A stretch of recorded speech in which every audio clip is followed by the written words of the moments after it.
ஓ, இது என்ன class room இல்ல ஃபிஷ் மார்க்கெட்டா? இப்படி சத்தம் போட்டுருக்கீங்க. அமைதியா இருங்க. ஏப்பா தம்பி லாஸ்ட் பெஞ்ச், எதுக்குப்பா சிரிக்கிற?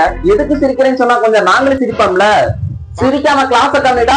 ஹோம்ஒர்க் நோட்டை மட்டும் மறந்து வச்சுட்டு வந்துட்டேன். மத்தியானம் லஞ்ச் பாக்ஸ் மறந்து வந்தியா? அதை மட்டும் கரெக்டா எடுத்துட்டு வரணும் ஞாபகம் இருக்குல்ல. என்னோட 10 வருஷம் எக்ஸ்பீரியன்ஸ்ல உங்களை மாதிரி ஒரு ஒஸ்டான ஸ்டூடெண்ட்ஸா நான் பார்த்ததே இல்லை. எல்லாம் இங்க கவனிங்க.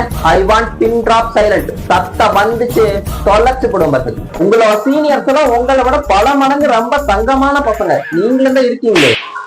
யாரெல்லாம் பேசணுமோ பேசுங்க. நீங்க பேசி முடிச்சதுக்கு அப்புறம் நான் பாடம் நடத்துறேன். நான் வெயிட் பண்றேன். நீங்க பேசிக்கோங்க. இங்க பாருங்கடா, இதுதான் லாஸ்ட் வார்னிங். இன்னொரு டைம் கிளாஸ் நடத்துறப்ப ஏதாச்சும் சத்தம் போட்டு பேசிட்டு இருந்தீங்கன்னா நான் பாடமே நடத்த மாட்டேன். அப்படியே போயிடும். பாத்துக்கேன். எக்ஸாம்ல காப்பி அடிச்சு மார்க் வாங்குறதெல்லாம் வேஸ்ட். அது உங்களை நீங்களே ஏமாத்திக்கிற மாதிரி. வெறும் மார்க்கை மட்டும் வச்சு ஒண்ணும் பண்ண முடியாது.